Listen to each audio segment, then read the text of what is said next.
Nagpunta kami sa Petron Kilometer 23 para sana kumain sa newly opened Nanyang branch, pero sadly hindi kami pinalad dahil walang makuhang parking slot. So instead, nagpunta kami sa Dine and Drive. And then, tinry namin dito kumain sa Banh Mi Kitchen. Nag-order kami ng po noodles, forest berries tea, 8 caramel coffee, and 2 pieces coffee buns. The po noodles is okay, masarap siya. Strong yung taste ng ginger. And of course, comparing sa po hua, mas masarap doon. Even though medyo mura ito, comparing doon, okay naman din siya at masarap.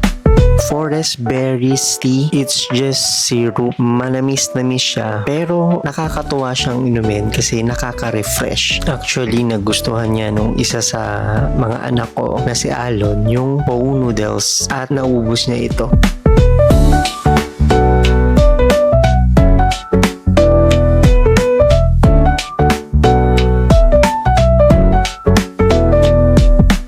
Caramel coffee is also okay.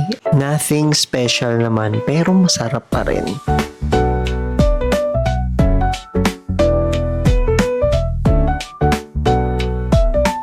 The coffee buns is hindi nakaka-enjoy kasi parang makunat na medyo parang luma. There's something na hindi nila nagawa ng tama sa pagkakaluto nito. The place is okay. Masarap siyang tambayan, malamig, and may free wifi. And at the same time is wala nga lang free water. So you have to buy a bottled water para makainom ka ng tubig.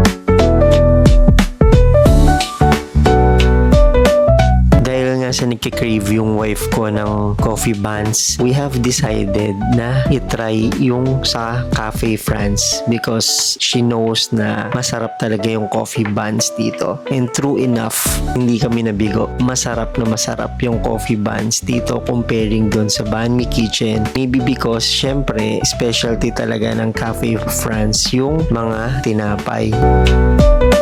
The coffee buns ng Cafe France is soft and ang sarap niyang nguyain. Talagang fresh na masasabi mo.